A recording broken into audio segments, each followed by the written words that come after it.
ಈಗ ಇಂದಿನ ಪತ್ರಿಕೆಗಳ ಎಣುಕು ನೋಟ. ಕೃಷಿಗೆ 24,000 ಕೋಟಿ ರೂಪಾಯಿ ಯೋಜನೆ, ಉತ್ಪಾದಕತೆ ಹೆಚ್ಚಳ, ಬೆಳೆ ವೈವಿಧ್ಯಕ್ಕಾಗಿ ಕಾರ್ಯಕ್ರಮ, ಕೇಂದ್ರ ಸಚಿವ ಸಂಪುಟ ಅನುಮೋದನೆ. ಜುಲೈ 21ರಿಂದ ಮುಂಗಾರು ಅಧಿವೇಶನ ಶುರು.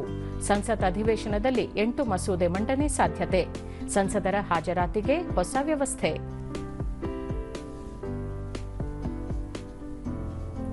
ರಾಜ್ಯದ ಎಲ್ಲಾ ಕಾಲೇಜುಗಳಲ್ಲಿ ಸಿಸಿಟಿವಿ ಅಳವಡಿಕೆ ಕಡ್ಡಾಯ. ರ್ಯಾಗಿಂಗ್, ಡ್ರಗ್ ಸೇವನೆ ನಿಯಂತ್ರಣಕ್ಕೆ ಈ ಕ್ರಮ.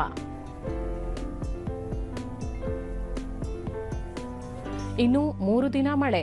ನೆರೆ ನೀರಿನಲ್ಲೇ ತೆರಳಿ ಸಂತ್ರಸ್ತ ಕುಟುಂಬಕ್ಕೆ ತಹಸೀಲ್ದಾರ್ ಸಾಂತ್ವನ. ಕರಾವಳಿ, ದಕ್ಷಿಣ ಒಳನಾಡಿನಲ್ಲಿ ವ್ಯಾಪಕ ಮಳೆ ಸಾಧ್ಯತೆ. ಜಪಾನ್ ಓಪನ್ ಬ್ಯಾಡ್ಮಿಂಟನ್, ಸಿಂಧು ನಿರ್ಗಮನ, ಲಕ್ಷ್ಯ, ಸಾತ್ವಿಕ್, ಚಿರಾಗ್ ಮುನ್ನಡೆ. ಇವು ಇಂದಿನ ಪತ್ರಿಕೆಗಳ ಪ್ರಮುಖ ಸುದ್ದಿ. ಉಳಿದಂತೆ ನಿಗಮ ಮಂಡಳಿ ನೇಮಕಾತಿಗೆ ಶೀಘ್ರ ಚಾಲನೆ.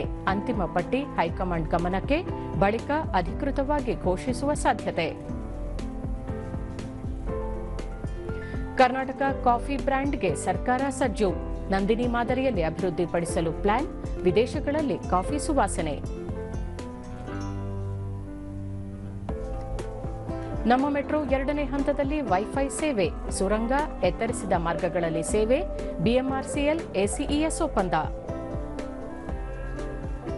ವಾಯುಪಡೆ ಬತ್ತಳಿಕೆಗೆ ಅಪಾಚೆ. 21ರಂದು ಮೊದಲ ಕಂತು ಸ್ವೀಕಾರ. ಸೇನೆಯ ಆಕ್ರಮಣ ಸಾಮರ್ಥ್ಯಕ್ಕೆ ಮತ್ತಷ್ಟು ಶಕ್ತಿ.